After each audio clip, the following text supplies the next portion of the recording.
13 de Romanos. Vamos ler aqui?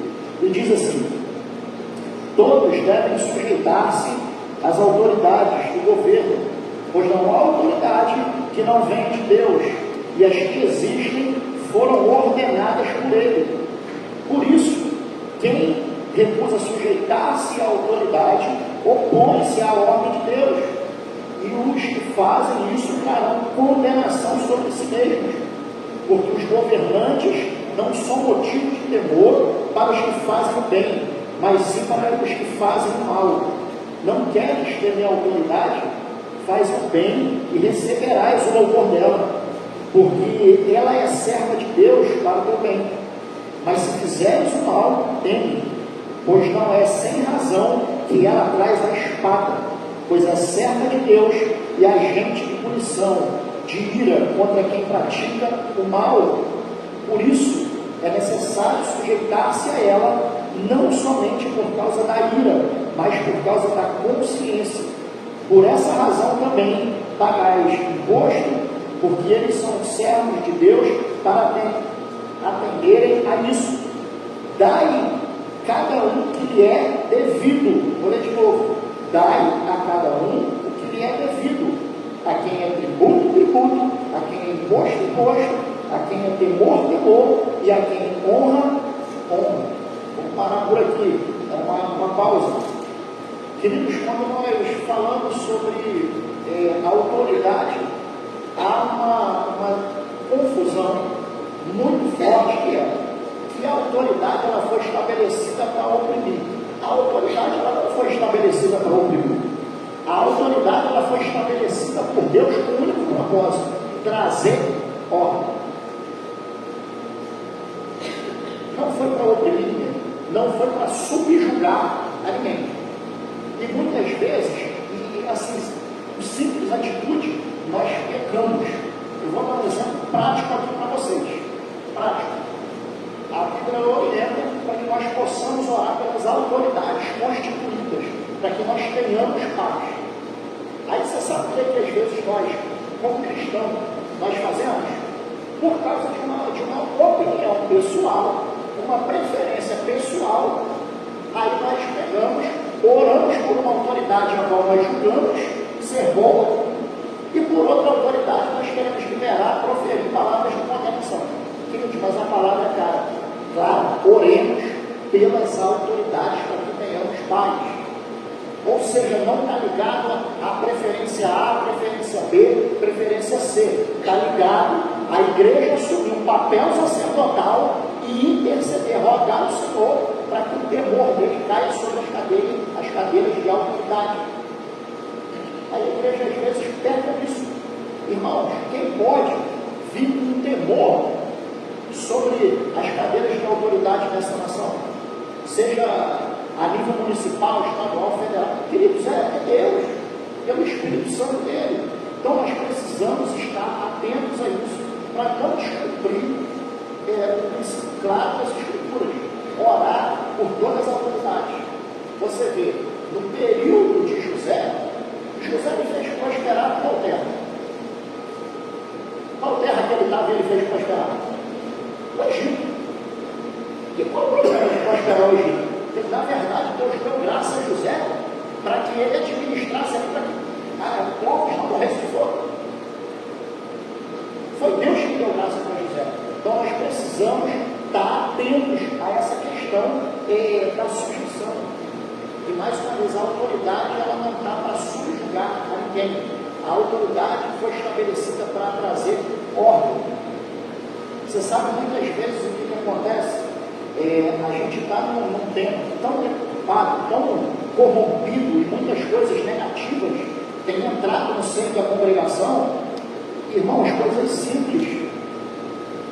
Às vezes nós infringimos limites, e quando chega alguém que é de direito para ir lá e penalizar, a gente quer dar desculpa e a gente quer justificar o erro que nós fizemos. Ou seja, nós não nos sujeitamos autoridades terrenas. Aí eu fico pensando na minha mente, se eu não consigo me sujeitar à autoridade que eu estou vendo estabelecida, como que eu vou me sujeitar à autoridade do governo do Espírito sobre a minha vida? viu a Deus? Ninguém não. Nós temos fé, nós sentimos, sabemos que a habitação do Espírito em nós, mas é por fé, não é porque nós vimos ao Senhor.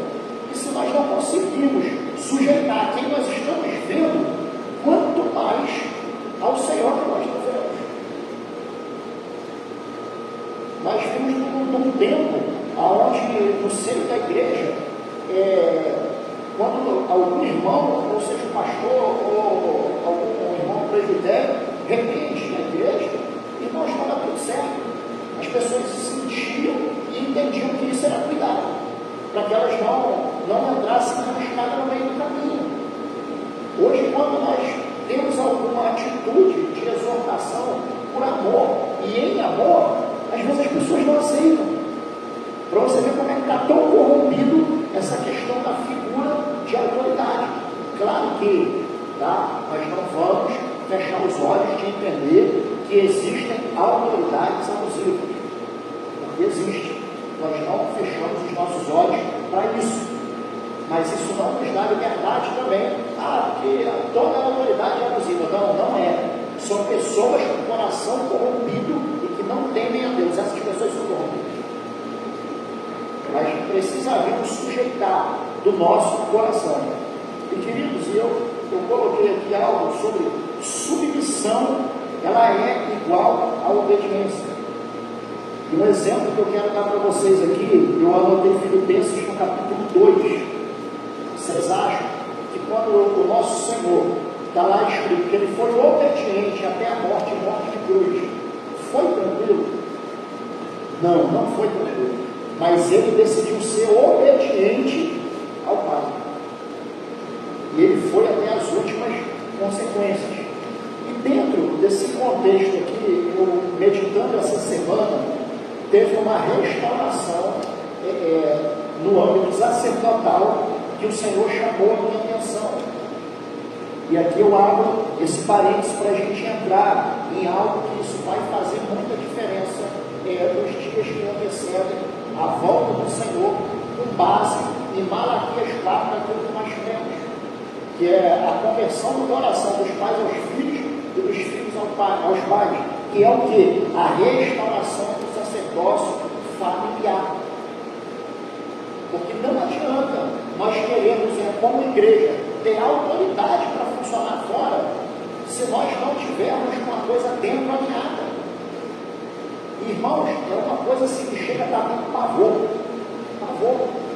no centro da igreja, no corpo de Cristo como um todo, como essa questão sacerdotal familiar, isso está bagunçado. Isso não pode não ficar desse jeito. E às vezes a gente olha para Deus santo, mas nós esquecemos que Deus ele age com a sua santidade, com a sua misericórdia, mas Deus ele age também com espada.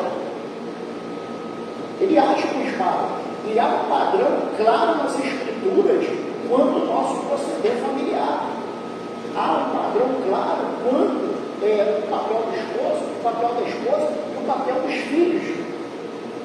E eu quero dar alguns exemplos aqui para vocês.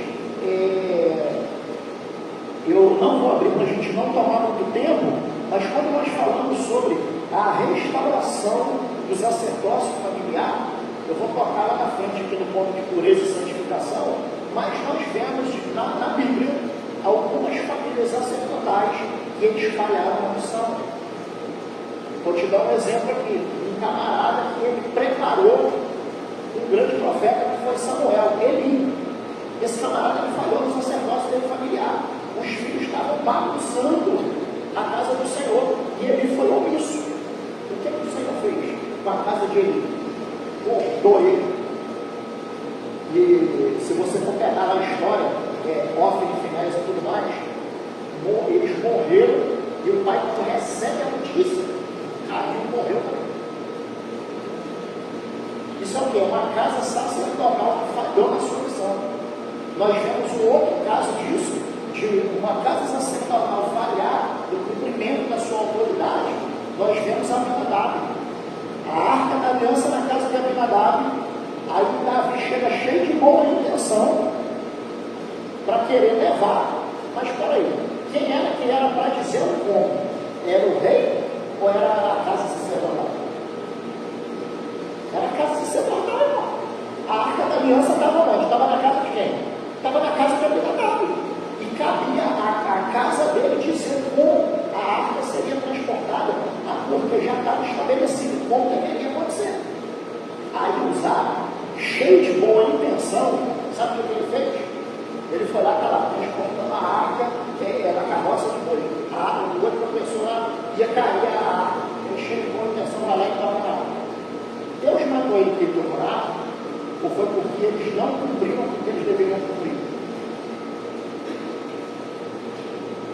Eles falharam nisso, porque era para ser transportado os homens de levitas, e foi lá transportar a arca da aliança de qualquer maneira.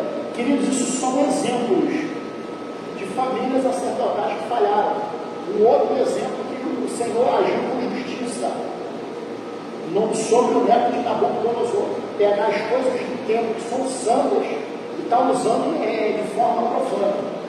Aí quando ele vê lá a mão escrevendo lá, aí lembraram de um camarada que já estava numa idade bem avançada, lembraram de Daniel. Não, manda chamar o profeta lá, que falaram que nos dias do meu avô, ele era um homem muito ousado e usado por Deus. Aí lembraram de chamar Samuel. E depois foram querer ainda comprar como desse Daniel.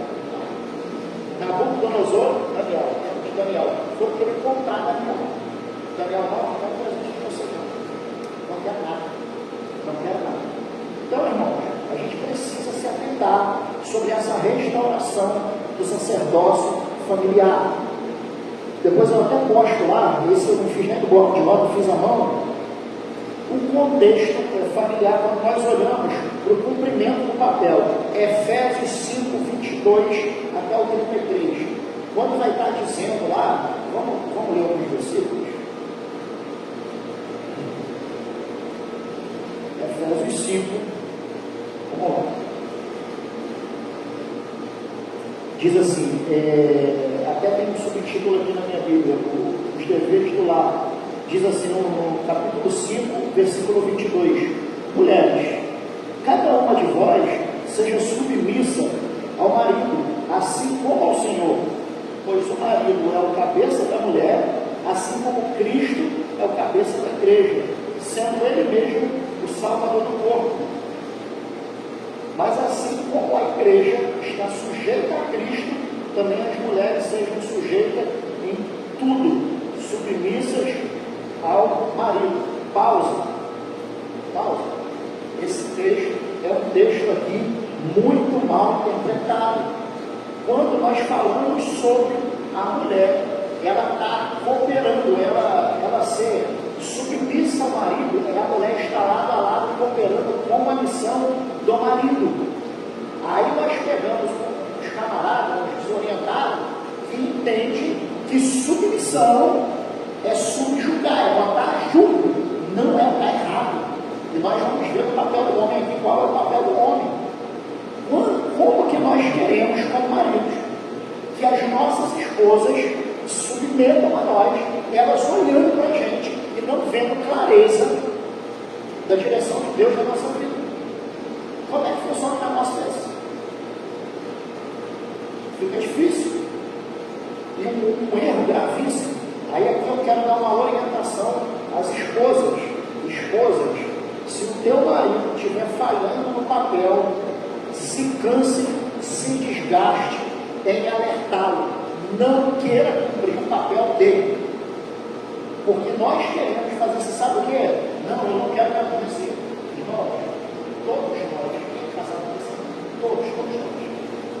Por essa falha egoísta de não querer se aborrecer, nós deixamos algumas coisas de lado.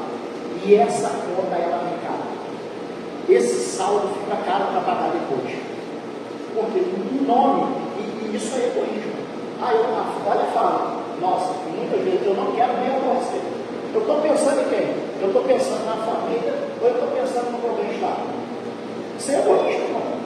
Aí você sabe o que acontece? Nós vamos lá e fazemos o papel. Está errado. Aí você sabe o que acontece? Balança desequilibrada. Deus ele projetou o homem com uma finalidade. Deus projetou a mulher com uma outra finalidade. Não se trata de um ser maior e o outro ser menor, não é isso. Se trata de cada um ter um papel específico dentro do seio familiar. Você quer ver uma coisa? Vou te dar um exemplo prático aqui. Quem tem mais sensibilidade para educar os filhos? Quem vai ter mais paciência para educar os filhos? 20 vezes fala a mesma coisa, é o homem ou é a mulher? Você sabe aonde que o pai entra? Quando a casa caiu. Aí o pai já entra, aquela coisa toda. Mas a mulher, gente, é uma graça que Deus deu a mulher para estar cooperando na criação dos filhos. E isso não quer dizer que o homem não tenha o seu papel nisso. Aí o que acontece? Muitas vezes, nesse papel da esposa, ela está exercendo cuidado, e eu vou até além para vocês. Não, os homens não fiquem chateados comigo. Eu vou além para vocês, espiritualmente falando. As mulheres, elas têm uma sensibilidade longe que nós não temos. O homem parece que foi programado assim, uma coisa bem racional e objetiva. E às vezes, você sabe o que acontece? A gente quer agir desenfreadamente, aí a esposa chega e fala, não, mas eu senti isso aqui de Deus. Aí tipo assim, bota aquele freio na gente, aí em nome dessa falsa submissão, a gente não quer baixar a cabeça, não.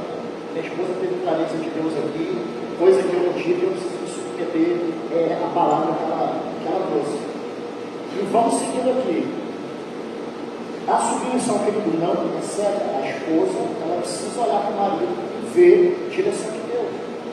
E submissão não é julgo, não é subjugar, não é pegar e oprimir, não é isso. Submissão é a esposa cooperar com a missão do esposo, é isso. E vamos continuando aqui. No versículo 25, diz assim: maridos, cada um de vós ame a sua mulher, assim como Cristo amou a igreja e a si mesmo se entregou por ela. Irmão, vocês querem um papel mais difícil do que esse aqui? O marido amar a esposa tão bom como Cristo amou a igreja? Irmãos, assim, se a gente for olhar a profundidade disso aqui, tem hora que a gente passa a rasteira. Alguém vai fazer isso. Quanto mais amar como Cristo amou a igreja. Quando nós olhamos aqui para o papel do marido, nós entendemos claramente os versículos acima, sobre submissão, que o marido tem que ser guardado, a fim de santificá-la, tendo-a purificado com o lavar da água pela palavra, para apresentá-la a si mesmo como igreja gloriosa, sem mancha, nem ruga, nem qualquer coisa semelhante, mas santa e irrepreensível. Assim o marido deve amar a sua mulher como ao próprio corpo. Quem ama a sua mulher, ama a si mesmo, pois ninguém jamais odiou o próprio corpo. Antes, alimenta e dele cuida, e assim também Cristo em relação à igreja. No final vai estar falando aqui sobre a relação desse texto sobre Cristo e a igreja. E vocês estão vendo aqui o papel do esposo de guardar e proteger a casa. Irmãos, eu vou ser franco para vocês. Quando nós falamos sobre essa questão da restauração da autoridade no sacerdócio familiar, nós nos deparamos muitas vezes com casos internos, casos externos, que pastor não pastoreia só a congregação onde ele está, ele pastoreia outras pessoas também. O pastor não é de placa de igreja, mas é do corpo de Cristo. Nós vemos esposas inseguras. E não é dizer que em algum momento não pode acontecer, vai acontecer. Mas nós vemos esposas inseguras porque não sentem firmeza no sacerdócio do marido. Não sentem firmeza quando há uma palavra de direção. E muitas vezes, para piorar a situação, o homem sai de cena no cumprimento do sacerdócio e põe a esposa na linha de frente. Que negócio é esse? Está na linha de frente para tomar pancada dos seus pais. A esposa ela vai respingar alguma coisa? Claro que vai, que é uma sua carne. Mas que negócio é esse? Da gente sair da nossa responsabilidade e colocar a esposa na linha de frente para assumir o nosso papel de guardião, de protetor da família. Que negócio geração, aonde os mais novos vão se casar, você sabe o que eles falam? Se não dá certo, separa. Irmão, não casa, não casa. É melhor. Por quê? Porque não tem o cumprimento do zelo pela aliança. E você sabe o que mais acontece na aliança do casamento? Quem é casado aqui, você não tem que se entregar não. Quem é casado aqui vai entender o que eu estou falando. O que acontece na aliança do casamento? É em muitos momentos, não é em nenhum momento, é em muitos dissabores. Frustração, seja do marido ou seja da esposa, acontece ou não acontece, irmão? Acontece, irmão. Tem hora que a gente projeta algo, sai fora do que a gente imaginou e a gente se frustra. Teve uma situação que uma vez eu cheio de sugestão diante de Deus, eu querendo dar conselho para Deus, olha a maluquice. E eu senti quando o Espírito Santo me ministrou. Ele falou, olha, você aprendeu a viver o bônus, agora eu vou te ensinar a viver. Você viveu o bônus, agora você vai aprender a viver com o ônus da aliança. E muitas vezes nós queremos viver somente o bônus e esquecemos que existe o outro lado também. Existe a parte problemática da aliança. E às vezes a gente rompe a aliança. Porque que muitas vezes há uma insistência na família para que as coisas não se percam. Irmãos, quando uma família se quebra, quando as funções não estão bem estabelecidas, nós não estamos falando somente de uma casa. Começa com uma casa, depois isso vai desabar no meio da sociedade. Ou hoje, quando vocês acham que a sociedade está do jeito que está, isso começou no mar, isso começou no micro, dentro de casa. E você vai ver o papel dos filhos. E é uma luta dos pais hoje. Vai estar falando que filhos, no capítulo 6:1, sejam obedientes aos vossos pais no Senhor, pois isso é justo. Honra teu pai e tua mãe. Este é o primeiro mandamento com promessa, para que vivas bem e tenha vida longa sobre a terra. Irmãos, o que nós vemos de filhos desonrando pai e mãe?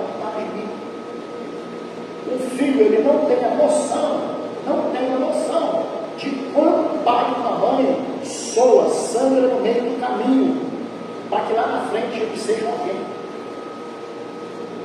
Tanto no nível aqui da terreno, quanto até espiritualmente. O filho não tem essa noção. Então, todas as vezes que assim, quem é avô, quem é avó, já é mais antigo, vê o filho desonrando o pai e mãe, cara, exorte, não deixa. Não deixa. Você sabe por quê? Porque se nós deixarmos, você sabe o que acontece? Nós vamos conduzindo os nossos filhos para que os dias deles aqui na terra sejam ouvidos. E quando tirar na eternidade, filho que não honra pai e mãe, vai para a mãe. Será que vai ter um lugar de honra lá? Vai estar nas regiões celestiais? Não vai estar. E isso essa semana me chamou muito a atenção. Sobre essa questão da submissão à autoridade, essa restauração do sacerdócio familiar. Porque nós cremos que nos últimos dias Deus ele vai começar a restaurar todas as coisas pelas famílias. Não tem como, irmãos, nós saímos aqui como igreja, nós vamos declarar isso e tudo mais, declarar aquilo outro. Irmãos, o mundo espiritual está muito pouco interessado no que nós estamos verbalizando. Então, a coisa, quem está verbalizando? Qual a autoridade que essa pessoa tem para verbalizar? Essa é a questão. E muitas vezes, nós oramos em nome do Senhor indignamente. Quando eu falo indignamente, não é que tem nenhum justo aqui diante do Senhor, mas é o que? Tem a consciência do pecado e decidiu viver no pecado. Isso é, assim, uma coisa terrível. Aí eu entro aqui para o segundo ponto, que fala sobre amor ao próximo, que diz assim: não fiqueis devendo coisa alguma a ninguém, a não ser o amor de um para com os outros, pois quem ama o próximo tem cumprido a lei. Irmãos, quanto igreja, quanto filhos de Deus, há um problema muito grande quando a gente fala de amor ao próximo. Nós queremos enumerar amor ao próximo por mérito. É verdade ou não? Fulano merece, Ciclano merece. Aí uma pergunta objetivo. Cristo na cruz do Calvário, ele foi por mérito ou por obediência ao Pai? Obediência. Qual mérito nós tínhamos? Nenhum. E porque nós queremos se numerar, não, tal pessoa merece isso, tal pessoa não merece. Queridos, isso não cabe a nós. Não cabe a nós. E muitas vezes, quando nós olhamos para essa questão do se doar ao próximo, me vem muito forte o texto que Paulo fala em 1 Coríntios, no capítulo 13, que nós podemos falar ainda dos anjos, dos homens e fazer muitas coisas, mas se não tiver como base o amor, de nada adianta. Nós somos como um metal que soa, que faz barulho, mas não dá em nada. Não dá em nada. Você quer ver algo? Exemplo prático de vida ordinária da igreja. A Marta estava orando aqui e me veio esse exemplo. Quando ela estava orando, muitas vezes nós queremos orar e se arrepender pelo pecado que nós cometemos. E tem que orar, claro, tem que se arrepender. Mas quando nós entramos no campo de orar para se arrepender pelo pecado dos outros, muitas vezes eu falo, não, filho, eu pequei. Não, mas se alguém pecou no meio do corpo, não é um corpo só, isso é bíblico, não é eu que estou inventando, não. É um só corpo. Se um é um só corpo, se um pecou, está lá, aconteceu o quê? Afetou o outro. E tem que sim se arrepender. Tem que orar. Ah, eu não cometi. Olha, se arrependa pelo pecado do corpo. Nós temos essa dificuldade. A igreja, ela vai avançar em graça, em poder, quando nós começarmos a entrar nesse lugar, literalmente, de buscarmos viver fielmente as Escrituras. Quando eu entendo que não se trata de mérito amar o próximo, tudo muda na minha cabeça. Eu vou estar olhando para o sacrifício maior que teve na cruz do Calvário. Eu vou entender que eu estou amando quem até que eu não quero, mas eu estou amando por amor a Cristo. Eu vou servir por amor a Cristo. Não se trata do outro, mas se trata de honrarmos ao nosso Senhor.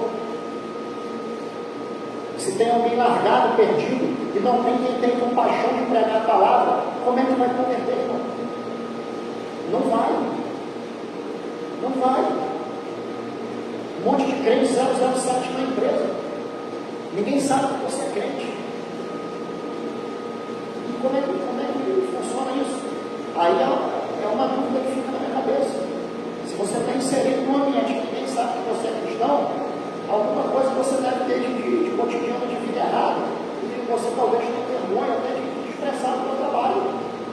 Mas, queridos, o papel da igreja é exercer esse amor ao próprio. Aí nós vemos aqui Paulo falando sobre a submissão às autoridades, sobre amor ao próximo. Se nos dias do apóstolo Paulo estava difícil, você imagina nos dias que nós estamos vivendo.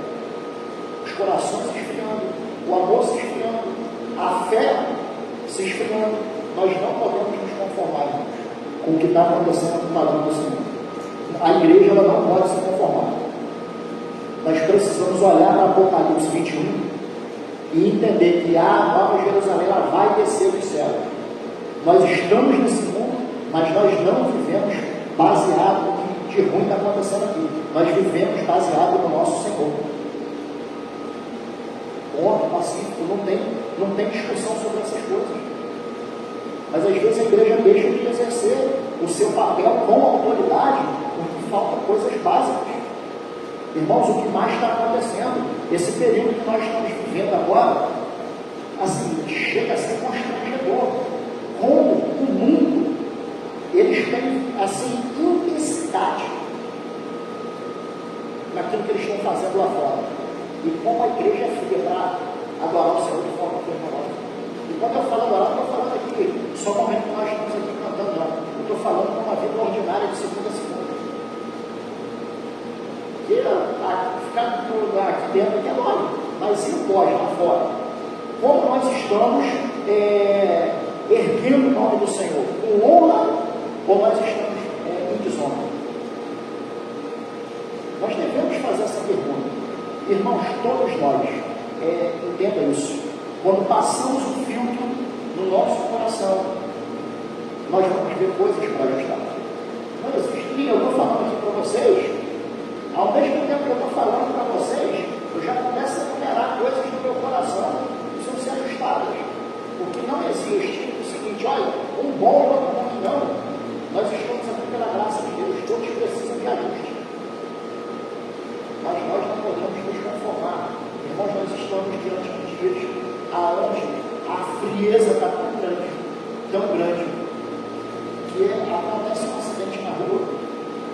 pessoas estão preocupadas em fazer, você sabe o quê?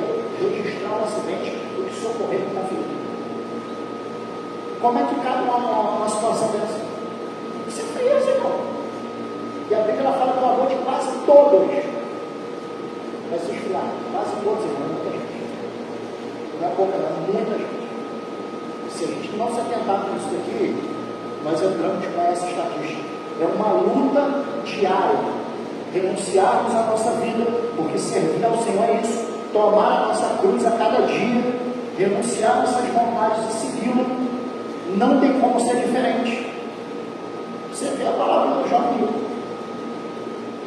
O Senhor fala para ele, cara, ó, e ele está lá e Senhor, eu já cumpri isso na lei, cumpri isso aqui, o outro, tudo mais.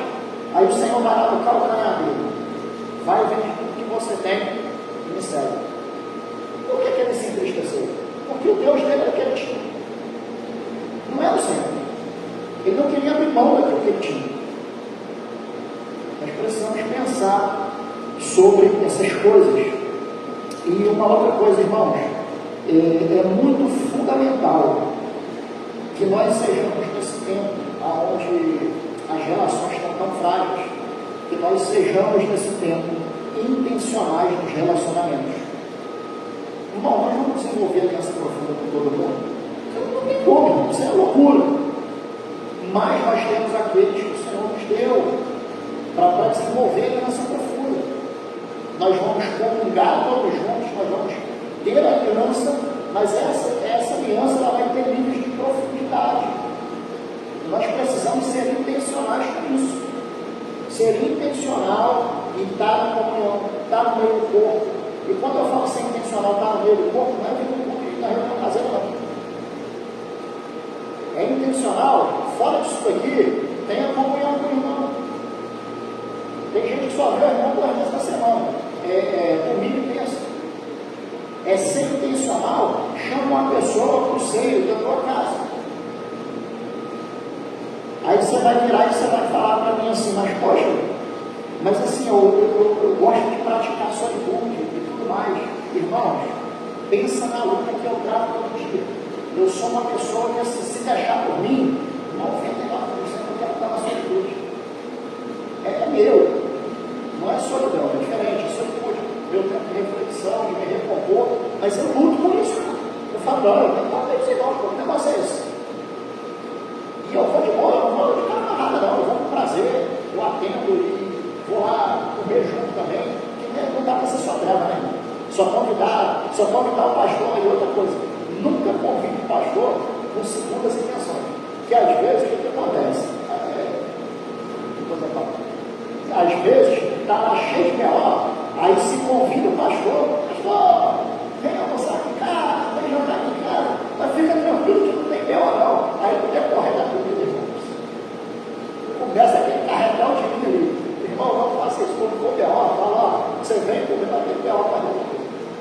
Não faça isso com segundas intenções, fala, ó, o negócio aqui está azedo, que aí o pastor já vai sabendo, vai ter comida para leve, vai ter coisa, tudo. Mas enfim, irmãos, nós temos essa irmã. Você vai ter pessoas que já vão ser o contrário. Você vai ter pessoas que já têm uma predisposição do que está no meio do povo dele e tudo mais, que já é da pessoa, mas independente de qualquer coisa, quem gosta mais da solitude, ou quem gosta mais de estar no meio do enfim, independente de qualquer situação, nós devemos ser intencionais no desenvolvimento da comunhão, senão dá problema. Esse amor ao próximo não flui. E a última coisa aqui, Paulo vai estar exortando a gente, e é uma coisa assim, grave também para os nossos dias, é sobre pureza. Eu acrescentei santificação. No versículo 9 de Romanos 13 diz assim: portanto, não adulterarás, não matarás, não furtarás, não cobiçarás, ou qualquer outro mandamento. Tudo se resume nisto: amarás o teu próximo como a ti mesmo. O amor não faz mal ao próximo, de modo que o amor é o cumprimento da lei. Fazer isto compreendendo o tempo, que já é hora de despertar do sono, porque a nossa salvação está agora mais perto do que no início, quando cremos. A noite já está avançada e o dia se aproxima. Deixemos de lado as obras das trevas e revistamos-nos das armas da luz. Vivamos de modo decente, como quem vive de dia, não em orgias e nem bebedeiras, e nem em imoralidade sexual e depravação, não em discórdias e inveja, mas revestidos do Senhor Jesus Cristo, e não fiqueis pensando em como atender aos desejos da carne. Queridos, é inconcebível, e ao mesmo tempo é assustador quando nós vemos, irmãos, como nós vamos servir a Deus. Um momento nós estamos querendo ser santos e do outro nós estamos sendo profanos. Irmão, não existe isso. Não tenha uma vida dúbia. Lute contra os desejos da tua carne. Lute contra a imoralidade. Não tem como. Irmãos, isso é sério. Existem situações onde pessoas ceiam, partilham da mesa do Senhor sem servir como de Cristo. Isso é muito sério. Onde pessoas estão no convívio da congregação e não entendem que por fazer parte de um corpo, nós chamamos às vezes, colocamos as congregações como igrejas, né? Na verdade são congregações, o corpo, a igreja é uma só. Então discerne que se está vivendo de forma bagunçada, de forma pecaminosa, está contaminando, sendo um agente de Satanás para contaminar o corpo de Cristo. E Deus ele vai cobrar um negócio desse. E muitas vezes nós não temos esse temor no nosso coração. Parece que nós rasgamos. Queridos, existe algo que está lá estabelecido em Salmo 24, como nós vamos proceder. Vai estar lá, quem subirá ao monte santo do Senhor, ou quem permanecerá no seu santo lugar. Nós precisamos o quê? De coração puro e mãos limpas. Como eu vou ter mãos limpas e um coração sujo? Não fecha essa porta. Não dá certo. Nós vemos em Hebreus, está lá em Hebreus dizendo o seguinte: olha, procurai viver em paz com todos. E eu gosto do seguinte versículo, que está dizendo, olha, e em santificação. Esse em santificação é o que muitas vezes nós não entendemos. Deus, ele é santo, ele é ponto. Nós estamos no processo de santificação. Aí vai estar lá, procurar viver em paz com todos e em santificação, sem a qual ninguém verá o Senhor. Nós estamos no processo, dia após dia, mortificação da carne, a mortificação do eu, tomando a sua cruz e seguindo. É todo dia. É todo dia. Nós precisamos caminhar nisso. E quando nós falamos sobre essa questão da natureza, se o nosso Deus, ele declara, e ele é, nós afirmamos isso, ele é santo, como nós podemos servir ao Senhor de qualquer maneira? Não dá, irmãos. Nós precisamos ter zelo. Davi cheio de pecado, cheio de problema. Davi ele vai lá e ele fala: Senhor, não retires de mim o teu espírito. Senhor, purifica. Me purifica. Apaga as minhas transgressões. Era um camarada que ele tinha consciência do pecado. Ele estava buscando sair daquilo. E às vezes nós vestimos uma roupa de uma santidade que não tem e não queremos reconhecer o nosso pecado. Às vezes nós conseguimos enxergar o pecado do irmão. Irmãos, isso é um sintoma de doença de quem está doente no espírito. Toda pessoa que ela só consegue ver pecado nos outros, essa pessoa está doente espiritualmente. Ela está cega espiritualmente. Não tem problema a gente exortar o pecado do nosso irmão, mas nós devemos também reconhecer o nosso. E uma hora alguém vai ter que exortar a gente, outra hora nós vamos tomar consciência por si só. Mas não existe uma coisa, olha, só os outros têm pecado ou não. Que negócio é esse? Esses dias eu tratando uma situação com o irmão, eu falei: irmão, deixa eu falar um negócio para você aqui. Se você não está disposto a viver no meio de problemas, sai da igreja. Sai da igreja, irmão. Vai lá para, sei lá, vai ver o irmão do Faustão e turma da Xuxa e tal, mas sai da igreja. Que igreja tem problema. igreja ela tem problema, nós precisamos ter graça do Senhor para lidar com as questões, ter amor e ter redenção divina para lidar. Porque nós vamos querer estar no seio da igreja e não tem problema, irmãos. A igreja ela vai ser gloriosa, mas ela ainda não está adornada a tal ponto. E se ela não está adornada a tal ponto, vai ter sim problemas a serem resolvidos. Tem hora que a gente vai querer fazer lá, igual o Pedro pega a espada dessa batalha, mas nós entendemos que nós estamos lidando com algo preciosíssimo, que é a igreja, a noiva do nosso Senhor. Então nós precisamos muitas vezes, sim, sofrer o dano e de bom ânimo, porque nós estamos cooperando com a adornada igreja de Cristo. Então, irmãos, não podemos servir de qualquer maneira.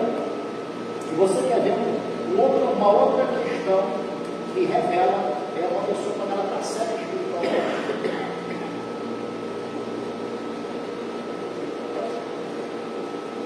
Quando as pessoas elas não se relacionam com o Senhor de coração, quando elas chegam diante do Senhor com credenciais, eu sou caboclo, Senhor, Mateus 7 é clássico, Senhor, em teu nome eu fiz isso, em teu nome eu fiz aquilo, e isso é para crente, não é para ele não. E o Senhor vai lá e fala, eu não conheço você não. E aí? Irmãos, o relacionamento não é serviço pelo serviço, é profundidade de coração, e a partir disso o serviço ele vai ser desenvolvido. Você sabe por quê? Não nos cabe mais como igreja, nós não podemos olhar um para os outros só como, o que o irmão pode me trazer de benefício. Irmãos, isso não é bíblico. Nós precisamos olhar um para os outros e entender que uma hora na aliança nós vamos falhar e ferir um ao outro, mas por estarmos aliançados a Cristo, nós vamos passar por cima disso e pedir graça do Senhor para resolver. Porque você sabe o que fere pessoas? As pessoas têm dom, têm graça de Deus, está lá a igreja, vamos lá, deixa o irmão fluir no dom e tudo mais, aquela coisa toda. O irmão vacilou, a igreja pega um copo de escapar, fala, vamos seguir, bota outro para fazer o que fazer. Dá certo isso? Não dá.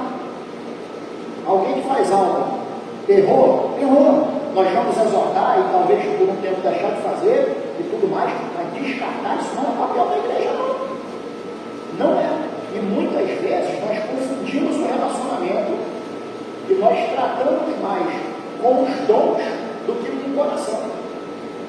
Irmãos, Deus depositou pelo seu Espírito dons e pessoas imperfeitas como eu e você. Nós devemos suportar uns aos outros sem bom, exortando, encorajando, não negando a fé, sendo firmes na nossa declaração pública de fé. E muitas vezes nós estamos aqui, Paulo está dizendo o contrário, não façais, não adulterará, não furtará, e tudo mais, não vivam na imoralidade, e muitas vezes com consciência, nós estamos fazendo ao contrário, vivendo essas coisas. Aí você sabe o que é mais prático fazer? É literalmente o que a gente vê Paulo sofrendo na igreja de Corinto, lá para doutrinar a igreja. Muitas vezes você sabe o que acontece? Entre arrumar o pecado que está na nossa vida e a gente pegar o cardápio de uma outra congregação, que é assim que funciona. Me desculpe a franqueza, mas é assim que funciona. A maioria das pessoas que não são maduras para ouvir repreensão está pecando e a igreja está exortando em amor, elas pegam, vai para outro lugar. Aí passou um ano, passou em 3, 4 congregações. Quem está pastoreando o coração dessa pessoa? Ninguém, irmãos. Não tem como. Então, queridos, submetam-se à vida comum da igreja. E essa vida comum da igreja, isso vai implicar, e eu não estou dizendo que isso vai partir somente de mim, dos pastores caseiros, mas isso vai implicar que os irmãos um corrigem os outros. E está tudo bem com isso, irmãos. Está tudo em paz. Isso tem que ser dessa forma. A correção, a repreensão, o encorajamento, isso é o corpo entre si também. E às vezes nós não queremos ter essa noção. Então, queridos, olha, Paulo, ele vai descrevendo para a gente, nesse capítulo 13, recapitulando aqui, a submissão à autoridade, e entendam a importância dessa restauração da autoridade do sacerdócio familiar. As famílias, elas precisam assim, estar atentas à voz do Senhor, e o Senhor ele fala, o erro é nosso, e muitas vezes não escutarmos. Maridos, escutem a esposa de vocês. Esposas, pelo outro lado, sejam submissas ao marido de vocês.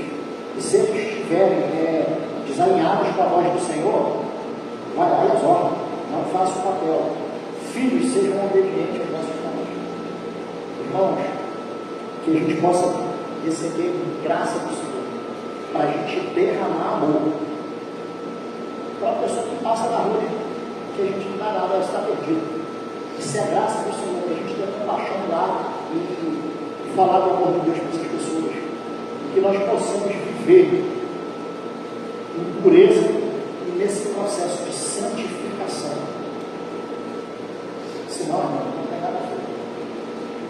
Nós podemos assim ser fortes na palavra, na oração, na justiça social e tudo mais, e postar aquela coisa linda lá no Instagram da igreja. Não, a igreja está fazendo, praticando justiça social e tudo mais, mas no final de tudo é um prato que só está dando porrada, fazendo barulho, mas não tem efeito nenhum. Não tem efeito nenhum. A base de todas as coisas é o amor para desenvolver os dons, o amor para servir a igreja de Cristo. Queridos, é o pilar principal. Se não partir disso, nós vamos desenvolver a vida cristã de uma forma totalmente errada e equivocada. Por isso a gente vê um monte de pessoas hoje capengando na fé no meio do caminho. Ah, mas o Senhor não está me vendo, o Senhor não fez isso por mim, e tudo mais, aquele show de putano. Queridos, nós já recebemos a melhor coisa que poderíamos receber, e foi a salvação de Cristo Jesus. O que vier a mais é graça do Senhor, e vem mesmo, Deus abençoa, mas a gente tem que sair desse lugar. Aonde assim, eu sou abençoado no Senhor, não, ser abençoado está ligado, aí eu tenho coisa terrena. Irmão, o que é terreno, fica aqui. O eu ser abençoado no Senhor é eu entender que eu recebi salvação por meio do sacrifício do Senhor Jesus. Você sabe por quê? Uma hora nós vamos ter recurso. É difícil, mas uma hora tem. Outra hora tem. E está tudo mais, irmão. Se nós estamos em Cristo Jesus. Esses dias eu estava trabalhando e chegou um momento que eu estava orando e, cara, me deu uma alegria no meu coração. Eu falei, cara, quando eu terminar isso aqui, eu vou chegar em casa e vou ter minha família. Não coisas simples e singelas da vida, mas profundas. E a gente termina vendo uma coisa que não tem. Que o Senhor nos dê graça para cada dia a gente estar vivendo, buscando viver as Escrituras. Irmãos, quando nós nos propomos aqui administrar o Evangelho, nós não queremos aqui passar informação. Passar informação qualquer passa. Nós não estamos atrás aqui de teólogos formados, nada disso. O que está faltando na igreja não é conhecimento da palavra, o que está faltando na igreja é a prática da palavra. É experiência. Eu pegar a palavra escrita e trazer ela para o ordinário ali, para o dia a dia. A gente hoje tem muita gente boa na igreja. Tem muitos dons no meio da igreja. Mas falta praticidade na vida ordinária. Falta experiência na vida ordinária das nossas coisas. Não adianta saber da palavra e não praticar. Amém, queridos?